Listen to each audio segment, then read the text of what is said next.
community in the wrestling world. Welcome to the Crown for 2024 predictions and thoughts. What we have this coming weekend. I hope y'all have had a fantastic Thursday, Friday, or when you may be watching this. We're going to start this off with just saying Triple H is giving us a 7 match crown jewel in Saudi Arabia at 1 p.m. Eastern Standard Time. And it's honestly pretty packed this year. There's good matches on this card. I think there's going to be a lot of good outcomes. A lot of things building towards War Games, which is at the end of November.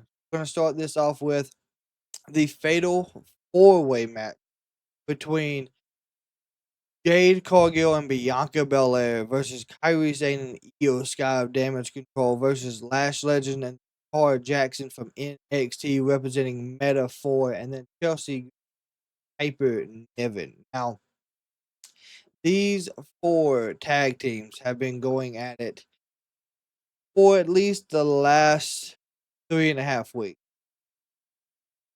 Seen Lash Legend and Tara Jackson make their debut on SmackDown, and it was interrupted, of course. We also seen Lash Legend have a big match against Piper Niven, where she won that one. We seen Io and Kairi Sane go to NXT and have good matches against Lash Legend and Jakara Jackson. That was interrupted by Piper Niven and Chelsea Green. We've seen altercations between all 4 of these tag teams in the last several weeks. And I do think this is going to be a better women's tag team match than what we are expecting it. Now, Bianca and Jade, I know they are not wanting more than likely to be the ones that drop the titles here, because this is how they lost them last time. Fatal 4-way. They was not pinned, but Unholy Union took the titles away. What I really want to see here is a good outing for Piper and Chelsea Green, and then I want to see a fantastic match from Lash Legend and Jakara Jackson, because I think it's time for them to break away and do their own thing and end up on the main roster in the women's tag team division. Now, that doesn't have to happen because the NXT WWE women's tag team titles can be defended on any brand. So it doesn't really have to call for a pull up from Metaphor, but it is possible. They got that attraction from the crowd, and this is a big chance for them. With all that, I want to honestly see either Jakar Jackson and Lash Legend win these, or we give it to Io and Kairi Sane walking out of Crown Jewel. If not, then give us a surprise of Piper Niven and Chelsea Green. But I'm banking on Io and Kairi Sane to be the winners of the Fatal 4-Way Women's Tag Team match. Another match that has big implications. It's the triple threat match, the United States Championship. LA Knight, going up against Andrade, Carmelo Hayes. Now, the Andrade and Carmelo Hayes have been going back and forth for at least the last 2.5 months. I want to say we went all the way to, they were calling it Game 7. We was tied at 3 apiece for wins. We've seen Carmelo Hayes get a title shot. We've seen Andrade get a title shot. They both cost each other the match. Went to Game 7. Who was your winner of that? Well, technically, the ref of this match was LA Knight. And inside this match, LA Knight delivered a blunt force trauma to both Carmelo Hayes and Andrade. Neither person won this match. LA Knight left the arena and was met in the back by Nick Aldis. Aldis told him, of course, now this is going to be a triple threat match. With this triple threat, I don't think it's going to hurt anyone in this match who does not win. Carmelo Hayes has been doing great in ring with Andrade for the last several weeks. So that either way is fantastic. LA Knight is on the opportunity to get a probably undisputed championship shot down the line, whether that be against Cody or whoever has it. But I can see that happening. Carmelo is most definitely going to be a champion somewhere, sometime, and this could be it. I am going to say, as much as a LA Knight fan that I am, I'm going to say Andrade walks out, unfortunately, as our new United States champion, pushing LA Knight to eventually get that world title shot. Match that is being done just because they were friends of a friend and now their friend turned into an enemy. Randy Orton versus Kevin Owens. Only reason this match is happening is because Kevin Owens did not like the simple fact that Randy Orton is taking up for Cody Rhodes, and Cody Rhodes tag teamed with Roman Reigns. And then, of course, there was the elbow to the face by Kevin Owens to Randy, which really lit the fire in the Viper. He even called out Triple H to make the match happen.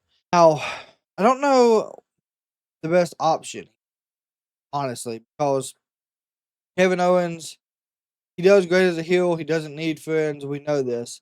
Randy is great as a heel. Doesn't need friends either. But the outcome of this, one of these two get a title shot. One of these two will be moving to the main event spot in the near future. I want to see that Kevin Owens somehow walks out of this one with a title shot, but I do not think Randy takes this loss. I think Randy wins this one here, putting this feud to rest, but Kevin attacks him afterward, which will lead to Cody and Kevin in an altercation, and after or at War Games, we get that title match.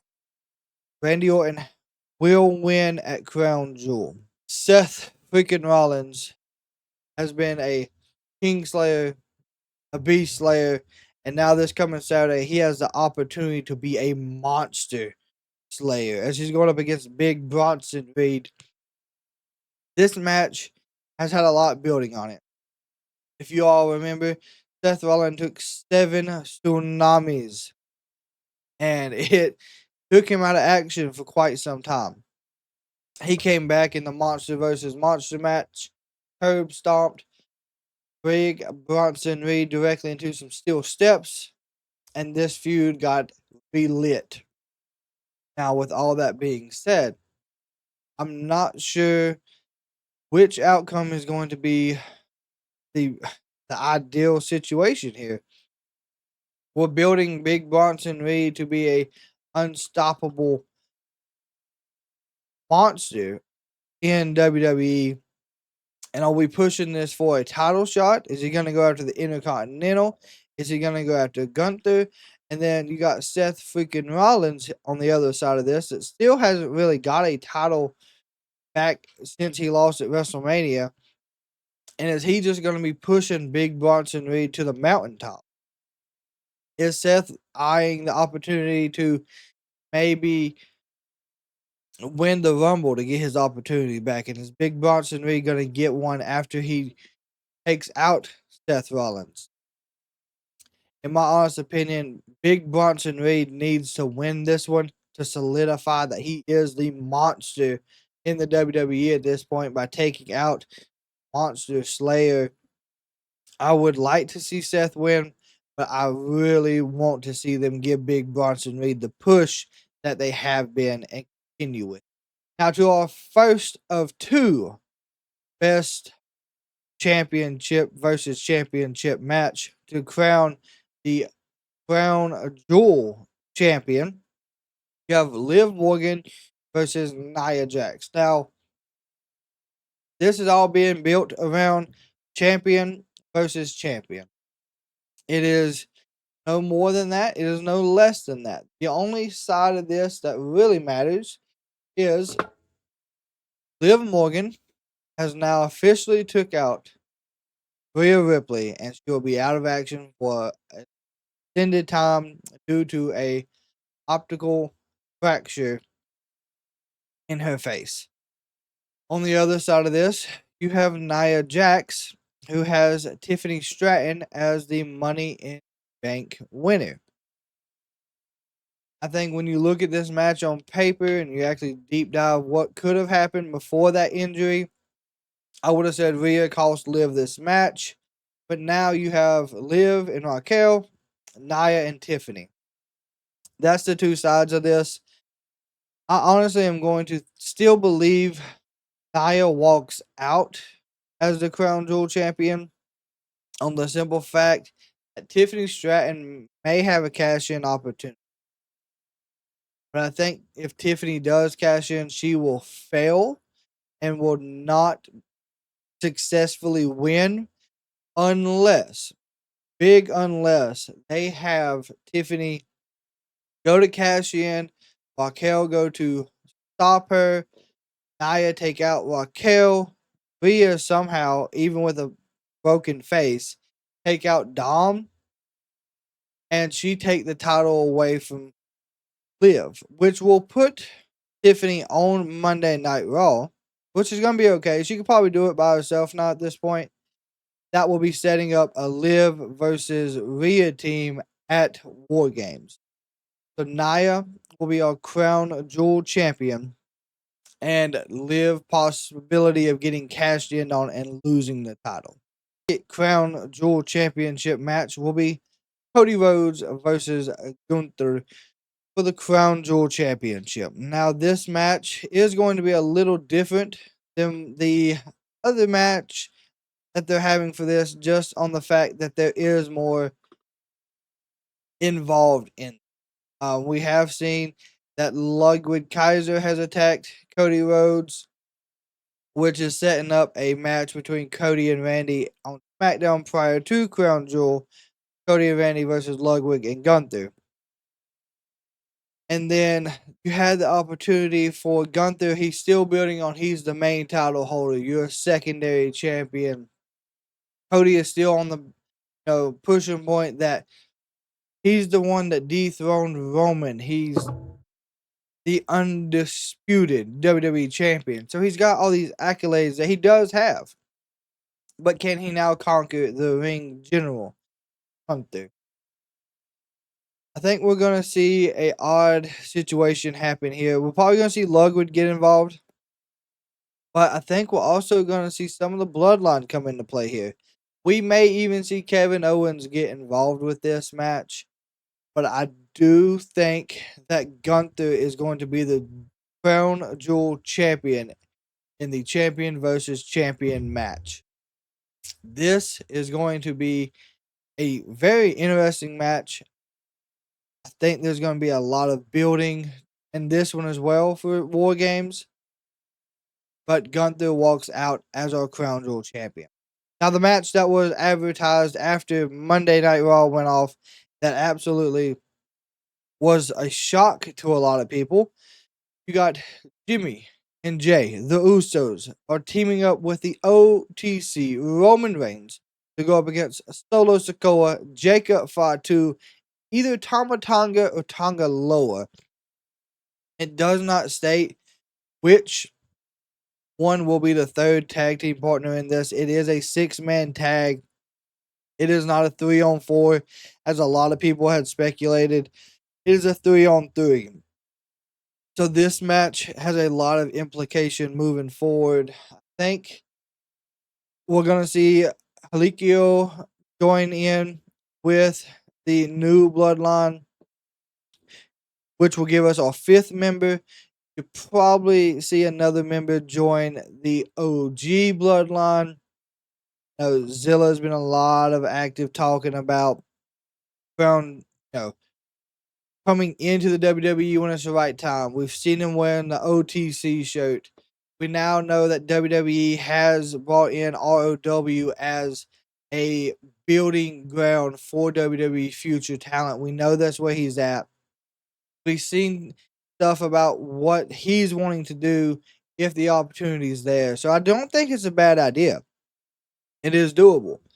Now, what I think needs to happen in this match going forward before all that chaos, Roman needs to be the more one in control in this match going against Solo.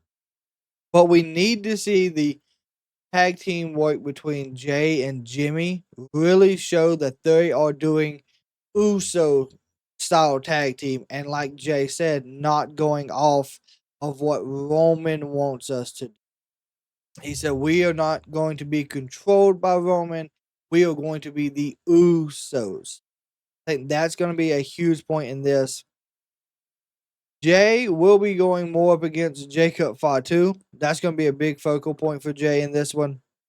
And then Jimmy's just there to super kick and beat the hell out of whoever's in the ring, which will probably be Tama Tonga because that's who took him out back in April right after WrestleMania.